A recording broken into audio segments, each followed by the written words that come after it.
एक मक्कार, मुनाफिक, धोखेबाज, गद्दार मुसलमान है इस देश में, जिसका नाम है हामिद अंसारी। अलीगढ़ मुस्लिम यूनिवर्सिटी का वाइस चांसलर बना, ईरान में भारत का एम्बेसडर बना, माइनॉरिटी कमीशन का चेयरमैन बना, भारत का उपराष्ट्रपति 10 साल बना। लेकिन इस मरदूद से पूछो,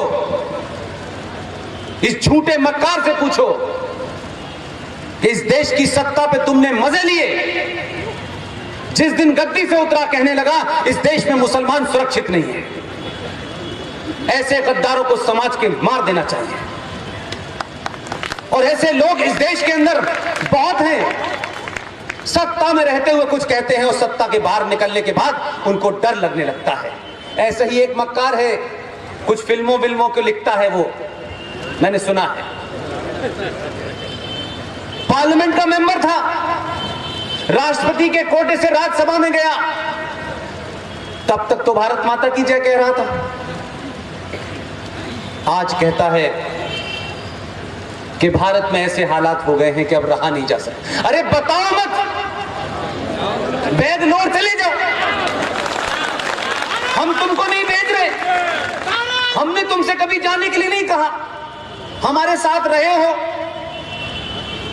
कुछ तुमने फिल्में बनाई है, हमारा एंटरटेनमेंट किया है, इस बदले में हम पिक्चर की एक टिकट और खरीद लेंगे कि जाओ चले जाओ इस टिकट पे। लेकिन भारत राष्ट्र को लगातार बदनाम नहीं करते, और जो बदनाम कर रहे हैं उनको एक्सपोज करिए। आपने भारतीय राजनीति का चेहरा इतना ही बदला है कि 2000 पैदा किया आपने, लोग आपको सीरियस नहीं ले रहे थे।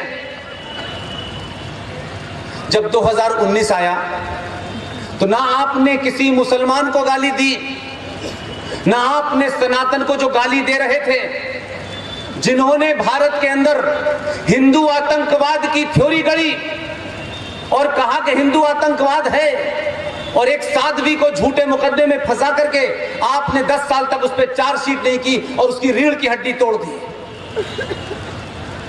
ये अलग अजीबोगरीब देश है, क्योंकि हम अपनी संस्कृति, अपने पूर्वज, अपनी परंपराओं पे गर्व नहीं करते।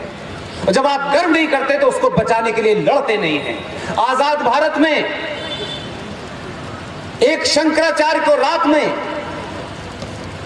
एक पार्टी की अध्यक्षा के दबाव में तमिलनाडु की मुख्यमंत्री को ब्लैकमेल किया गया और रातों रात उस शंकराचार्य को रेप के केस में फंसा दिया गया, सिर्फ इसलिए कि तमिलनाडु के अंदर ये जो आए हैं फादर और मदर, ना इनके बच्चे हैं ना उनके बच्चे हैं, लेकिन एक फादर है और एक मदर है। ऐसा भारत में होता है। हमारे भारत में तो मदर उसी को कहते हैं, और वो मदर जब मदर बनती है, जब वो शिशु को जन्म देती है, उससे पहले वो किसी की बहन होती है, किसी की भाभी होती है, और उसके बाद वो खुद मां बनती है। लेकिन ये अंग्रेजों का कल्चर है। फादर है, पत्नी का पता नहीं है, बच्चों का पता नहीं है। ये मदर है, ना इनके बच्चे हैं। और हमारी समस्या क्या है कि हम ऐसे मूर्ख लोग हैं कि हम अपने बच्चे को पैदा होने के बाद हमें इतनी अंग्रेजी सिखानी है, उसको यह समझना है कि अंग्रेजी ही ज्ञान का भंडार है, यह बताना है कि अंग्रेजी नहीं आएगी तो समाज आपको बाहर निकाल देगा, आप समाज में मॉडर्न नहीं होंगे।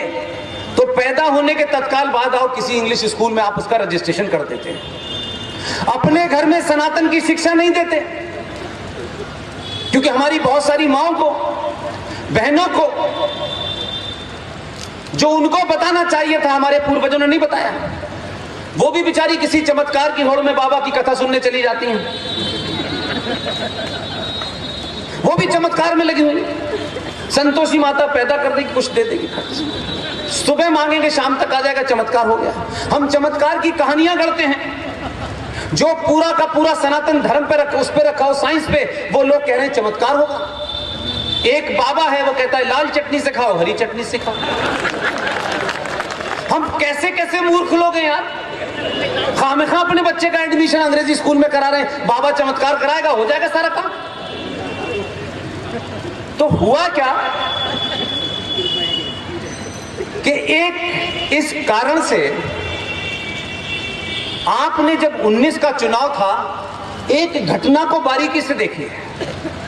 आपने अपने होने का एहसास कराया और आप डिगे नहीं। बहुत गाली दी गई आपको, बहुत सारे हिंदुओं को यह होने लगा, यार देखो हमारे दोस्त मुसलमान हैं, वो नाराज हो जाएंगे। मोदी को वोट देने का मतलब है मुसलमानों के खिलाफ वोट देना। ये जुमला अपने आप बनाया, अपने आप गढ़ लिया और उसको बकना शुरू कर दिया। लेकिन देश में हम जैसे पागल थे, कोई नाराज हो कोई खुश हो, इसकी हमें चिंता नहीं करनी चाहिए। और जब आपने ये चिंता नहीं की तो आपको ध्यान होगा कि आपने एक शब्द गाली का नहीं दिया। आपने सिर्फ ये बता दिया, ये एहसास करा दिया, चुनाव अभी हुआ नहीं है, वोट अभी पड़े नहीं हैं। आपने सनातन की ताकत जब दिखाई, चिल्ला चिल्ला के नहीं बताया, सिर्फ चुपचाप ये तय किया कि 23 मई का जिस दिन रिजल्ट निकलेगा,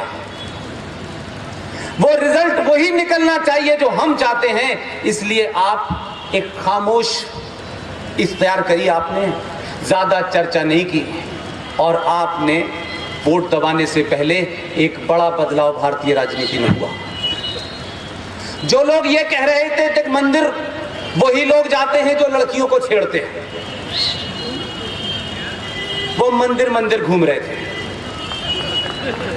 उनको पता चला कि अपने गोत्र भी बताना होगा, तो गोत्र का तो पता है नहीं, तो उन्होंने जनेऊ पहनना शुरू कर दिया। अब क्योंकि उसके परिवार में न मां को जनेऊ को पता है न बहन को पता है, पिताजी को भी नहीं पता था, लेकिन उस वक्त कुछ लोग थे जो उनको कह गए थे। उन्होंने भारत के राष्ट्रीय चैनल पे कपड़ों के ऊपर जनेऊ पहन के भाषण दिया। ये उन्हीं का बेटा है, ये कभी कान में पहन रहा है, कभी गर्दन में पहन रहा है। अब दिग्विजय सिंह इसे पता नहीं रहे। इस हालत आपने ये कर दी कि वो जनेऊ लेके घूम रहा है और बता रहा है कि नहीं मैं भी तुम्हारी तरह हूं। एक मैसेज आपने दिया। दूसरा मैसेज आपने राजनीतिक अपनी अवेयरनेस का ये दिया कि जिसके यहां प्रधानमंत्री लाइन लग के जाते थे, वहीं से फतवा लाते थे चुनाव जीतने का, वो अहमद बुखारी जामा मस्जिद का बड़ा दरवाजा हर आधे घंटे बाद खोलता था, देखता था कोई आया फतवा लेने।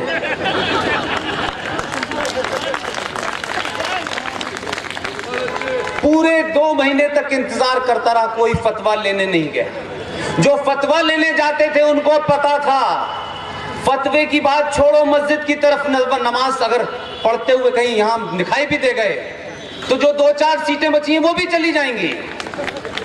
तो बिना लड़े राजनीतिक परिपक्वता और राष्ट्र के प्रति आपका अगर कमिटमेंट होगा तो जो लोग बसें जला करके देश बदलना चाहते हैं, आप बटन दबा करके भी बदल सकते हैं।